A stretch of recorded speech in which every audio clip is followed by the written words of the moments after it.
this window. All right.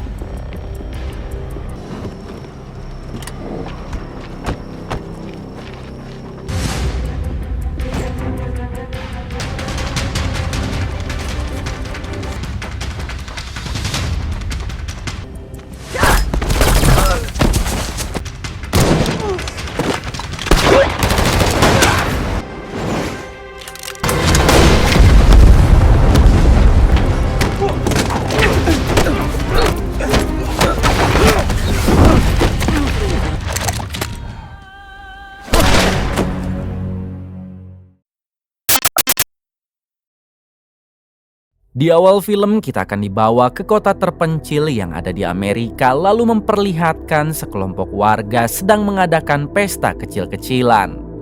Rupanya pesta ini diadakan oleh seorang kakek bernama William sebagai syukuran ulang tahunnya yang ke-81.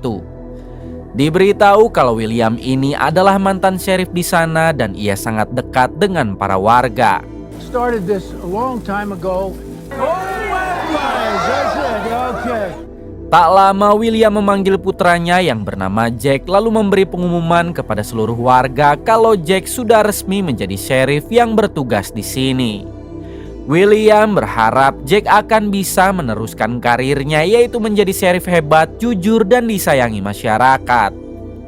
Kemudian ada seorang warga yang bertanya apakah Jack akan sehebat William. William menjawab ya, bahkan dia pasti bisa lebih hebat daripada dirinya.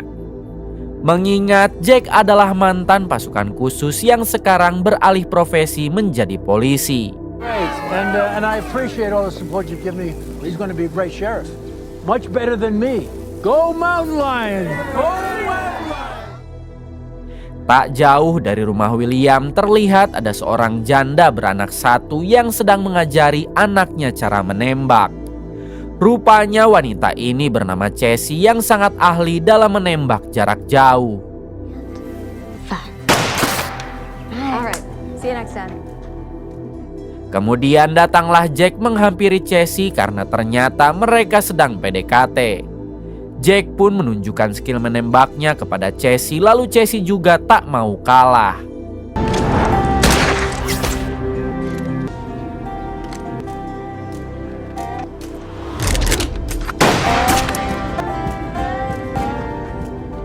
Setelah itu Jack pamit pergi karena ia harus ke kantor takut keburu siang. Ketika Jack sudah pergi, Casey pun mendatangi rumah William, ayah Jack, untuk membantunya beres-beres bekas pesta sebelumnya. Di sini tak sengaja Casey menemukan bekas baju marinir Jack yang membuat Casey semakin bangga kepada Jack.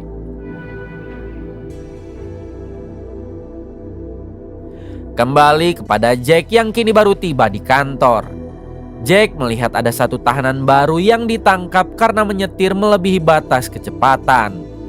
Si tahanan itu juga tidak mempunyai SIM dan KTP, oleh sebab itulah orang tersebut harus ditangkap. Kemudian Jack berusaha menanyakan siapa nama si tahanan dan berasal dari mana. Tapi orang itu tidak menjawab dan hanya fokus membaca buku. Tak lama rekan wanita Jack mendapat telepon masuk yang memberi kabar ada satu mobil terjebak di jurang di dekat tambang tua. Mendengar hal tersebut, rekan lelaki Jack bernama Smith mengajukan diri untuk melihat ke TKP. Nice, Billy. To suit you. Thanks.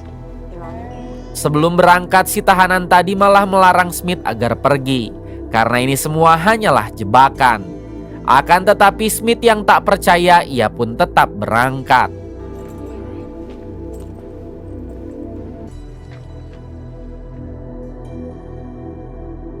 Di tengah perjalanan, Smith menghubungi istrinya yang sedang hamil tua.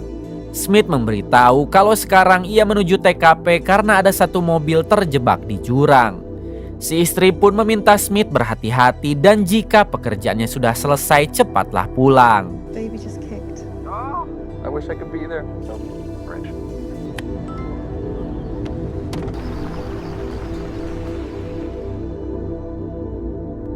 Berpindah kepada Jack yang masih stay di kantor lalu berusaha mengajak ngobrol si tahanan.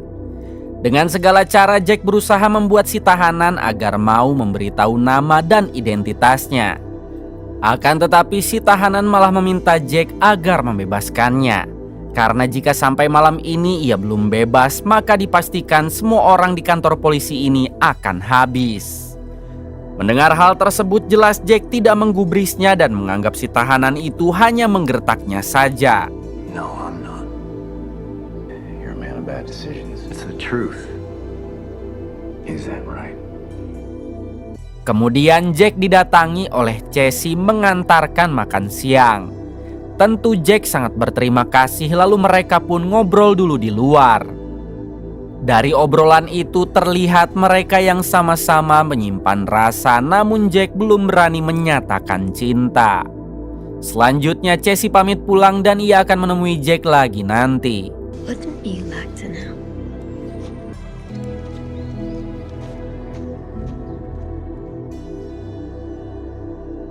Kembali pada Smith yang baru tiba di TKP, lalu ia melihat satu mobil hitam yang terjebak. Smith segera turun dari mobil, lalu ia pun mendekati mobil tersebut. Ketika dicek, ternyata di dalam mobil itu sudah tidak ada siapa-siapa. Smith berusaha berteriak memanggil pemilik mobil, siapa tahu masih ada di daerah sana. Tapi sayangnya tidak ada satupun orang yang menjawab teriakan Smith. Kemudian Smith mengeluarkan ponsel berniat untuk menghubungi Jack, tapi tiba-tiba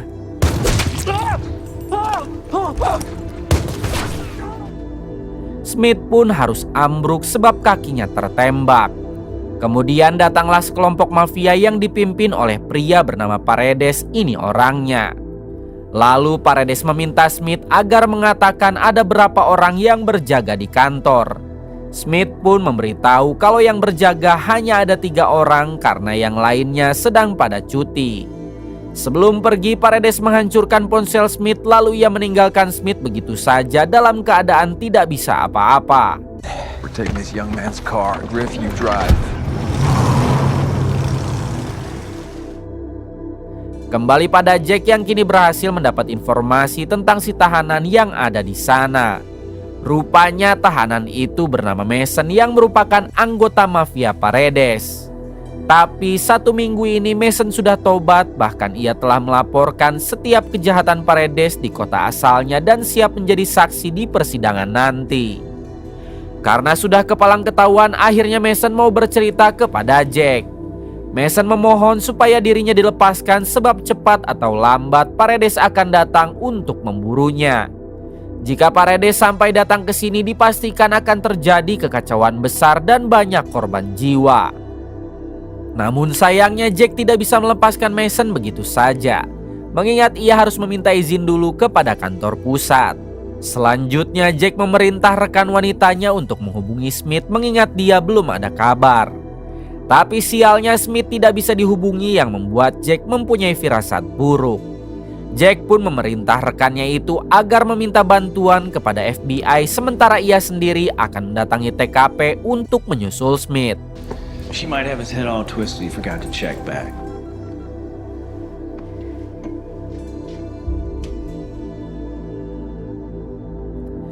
Di sisi lain memperlihatkan Paredes dan komplotannya tiba di salah satu pom mini. Dengan kejam mereka menghabisi si pemilik pom lalu mengisi bahan bakar secara gratis. Who the hell are you?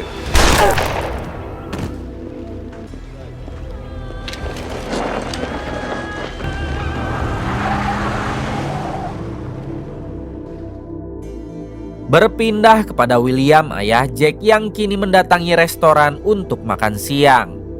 Ketika masuk ke dalam, rupanya di sana ada Casey karena kebetulan Casey memang bekerja di sana. Casey pun menyambut William dengan baik, lalu mereka saling mengobrol. Casey terus saja bertanya tentang Jack sehingga William sadar kalau Casey jatuh cinta kepada Jack putranya. Meski Casey janda beranak 1, tapi William tidak keberatan dan ia sangat merestui hubungan mereka. Good luck, Dion. I got plans for him and me. Tak berselang lama Paredes dan teman-temannya datang ke restoran tersebut.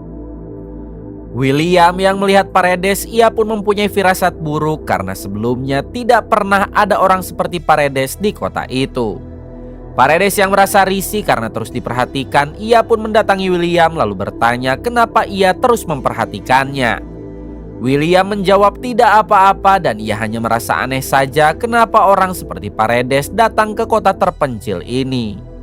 Paredes lanjut mengatakan memangnya ada yang salah. Tapi William tidak menjawab dan memilih untuk pergi dari sana.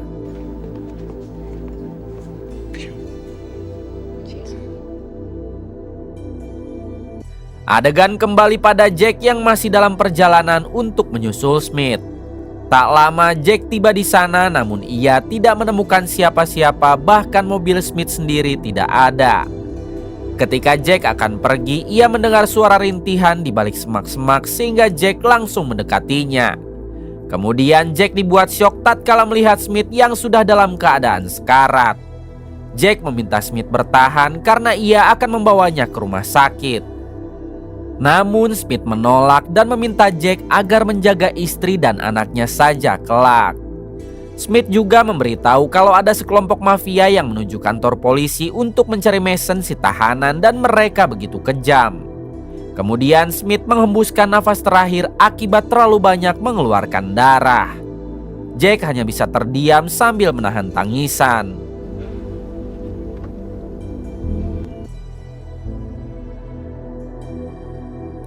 Saat di perjalanan menuju kantor polisi, Jack menghubungi FBI untuk meminta bantuan. Jack menjelaskan ada tahanan bernama Mason yang sedang diburu oleh kelompok mafia dan kelompok mafia itu sedang menuju kantor polisi. Si ketua FBI menjawab kalau mereka akan segera mengirim bantuan, tapi Jack harus bertahan dulu, jangan sampai Mason si tahanan dilepaskan. Setelah panggilannya terputus, si ketua FBI menghubungi seseorang lalu mengatakan kalau Mason sudah dipastikan tidak akan lepas. Ternyata orang yang dihubunginya adalah Paredes. Rupanya selama ini Paredes selalu dibantu oleh ketua FBI korup. Berpindah pada William, ayah Jack yang masih berada di luar restoran. Kemudian William bertemu dengan satu anak buah Paredes yang berjaga di luar. William bertanya sebenarnya apa tujuan mereka datang ke sini, karena William tahu betul kalau mereka bukan orang baik-baik. Anak buah Paredes menjawab kalau mereka hanya sedang berjalan-jalan dan apakah itu tidak boleh. William sedikit mengancam dan mengatakan jika mereka berbuat onar di kota ini, maka dirinya akan turun langsung untuk menangkap mereka semua. Hunting trip. No. You too. Di balik itu, Paredes sendiri kini mendatangi pemilik restoran untuk bertanya siapa sheriff di kota ini. Sedangkan untuk Casey, dia sudah pulang duluan karena jam kerjanya telah habis. Si pemilik restoran yang takut, ia memilih untuk tidak menjawab lalu memanggil kokinya yang seorang laki-laki. Di sini si koki meminta Paredes agar bayar makanannya lalu pergi dari restoran itu. Awalnya Paredes hanya tersenyum sambil mengatakan kalau si koki begitu seram. Tapi setelah si koki mengeluarkan senjata, Paredes pun memilih untuk membayar lalu keluar dari sana. Go Mountain Lions.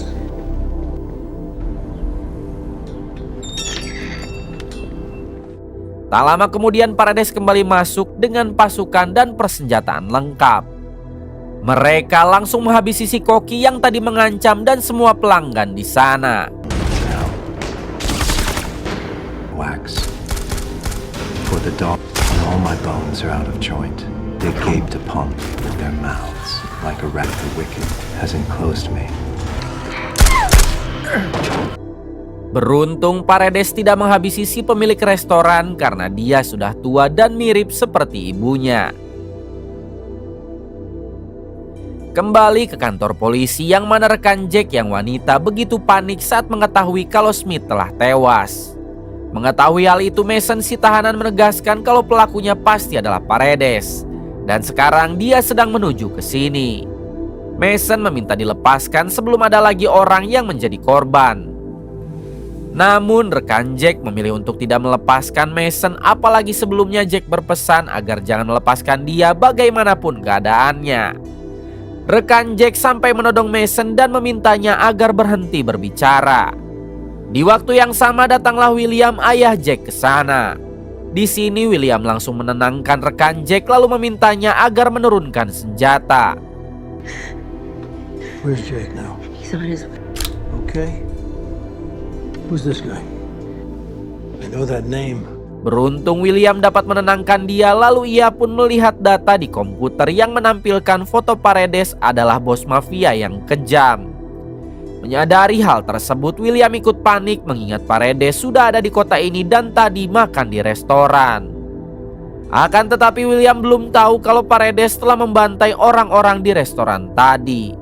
Kemudian datanglah Jack dengan kondisi tangan penuh darah. Tentu hal itu membuat William bertanya apa yang terjadi. Jack menjelaskan kalau Smith rekannya baru saja tewas. Sekarang kondisi sudah benar-benar darurat sedangkan bantuan dari FBI belum juga datang. Jack berniat akan memindahkan Mason ke peternakan miliknya karena sebentar lagi Paredes pasti tiba untuk mencari Mason. Let me walk out through that front door. Put your hands behind your back. Di waktu yang sama datanglah Casey lalu ia pun ingin ikut dengan Jack. Tapi Jack melarangnya sebab ini akan sangat berbahaya. Pada akhirnya Jack pergi membawa Mason ke peternakan. Sedangkan Casey dan William diperintah untuk pulang. Untuk rekan Jack yang wanita, Jack tugaskan stay di kantor dan jika bantuan tiba mereka bisa diarahkan langsung ke peternakan. Setelah Jack pergi, Casey malah mengajak William agar menyusul Jack karena ia khawatir dengan Jack jika di sana seorang diri. Sebagai seorang ayah, tentu William setuju sehingga mereka berdua pun pergi menyusul Jack ke peternakan. Kembali pada rekan Jack yang wanita dan kini ia sendiri di kantor. Tak lama dia mendapat panggilan dari pemilik restoran yang memberitahu kalau restorannya telah hancur dan orang-orang di sana dibantai oleh Paredes. Mendengar hal tersebut tentu membuat rekan Jack panik karena Paredes begitu kejam. Di waktu yang sama datanglah Paredes dan komplotannya yang langsung menerobos masuk ke dalam. Okay, Rosie.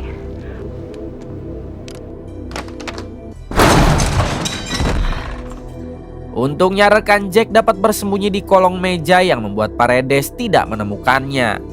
Nampak Paredes yang begitu kecewa saat melihat kantor polisi telah kosong dan Mason tidak ada. Hingga ketika Paredes CS akan keluar, rekan Jack malah bersuara yang membuatnya harus ketahuan. Paredes memaksa dia agar mengatakan di mana sekarang Mason berada.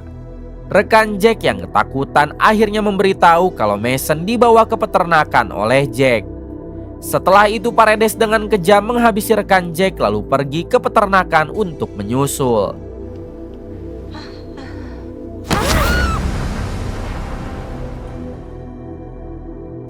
Berpindah kepada Jack yang kini tiba di peternakan, lalu membawa Mason ke kamar mandi untuk ditahan di sana.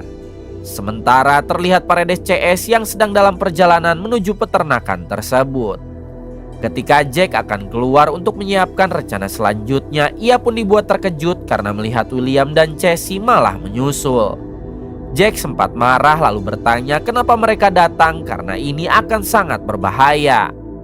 Casey menjawab kalau Jack sendiri akan lebih berbahaya, jadi dirinya dan William datang untuk membantu. Tak ada waktu untuk berdebat, akhirnya Jack terdiam lalu membawa mereka masuk ke dalam. That's Jake. Be safe. Jack yang sudah mempunyai feeling kalau kelompok mafia itu akan datang, ia pun segera menyiapkan persenjataan. Apalagi rekan wanitanya di kantor sudah tak bisa dihubungi. Casey yang mempunyai keahlian menembak jarak jauh, ia pun langsung membukakan senjata snipernya lalu akan bertugas untuk menembak dari kejauhan. Kemudian William menyempatkan untuk mengobrol berdua dengan Jack. William berpesan setelah ini selesai sebaiknya Jack dekati Casey lalu jadikan dia sebagai istri. William tahu kalau mereka saling mencintai dan William sangat setuju. Jack tidak menjawab dan akan memikirkan hal itu nanti. Kemudian Mason memohon kepada Jack agar dilepaskan karena ia ingin membantu melawan Paredes. Tapi Jack menolak karena ia tidak percaya begitu saja kepada Mason, apalagi dia adalah mantan mafia.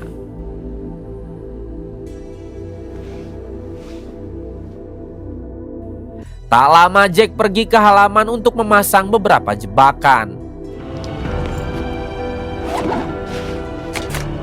He leadeth me in the paths of righteousness for his name's sake. He shall follow me for all the days of my life, and I will dwell in the... Selang beberapa saat, Paredes dan pasukan tiba sehingga Jack dan yang lain langsung bersiap. Salah satu anak buah Paredes langsung melangkah masuk ke dalam tanpa tahu ada jebakan dan tiba-tiba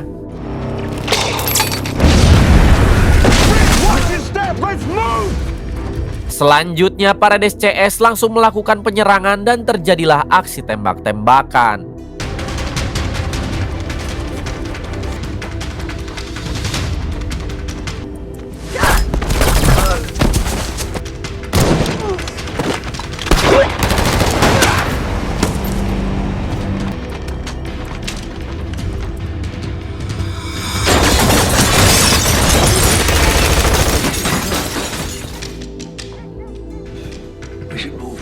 Cassie, Jake, stay there. Jake.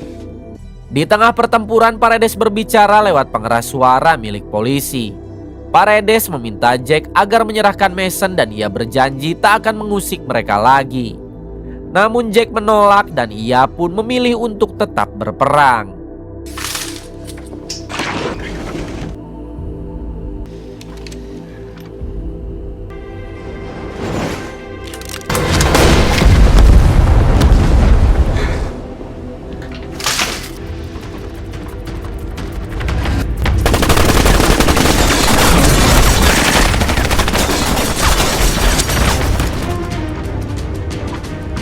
We gotta spread out. Get upstairs.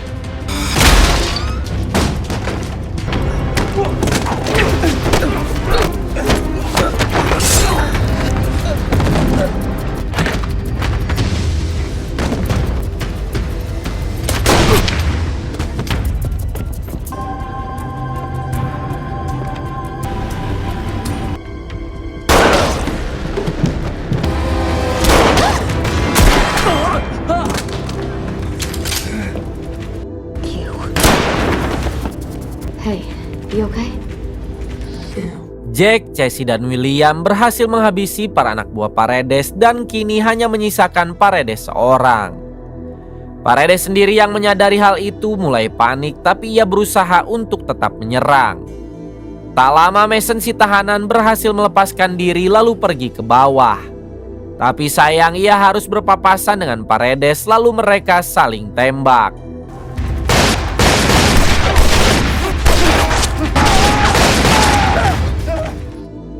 Dalam insiden itu, Mason harus ambruk sedangkan Paredes masih bisa berdiri. Di waktu yang sama datanglah Jack yang menodongkan senjata kepada Paredes. Tapi sayang ada satu anak buah Paredes yang masih hidup dan balik menodong Jack. Untung saja Mason yang belum tewas mampu menghabisi anak buah Paredes tersebut. Lalu disusul dengan Jack yang langsung menghabisi Paredes.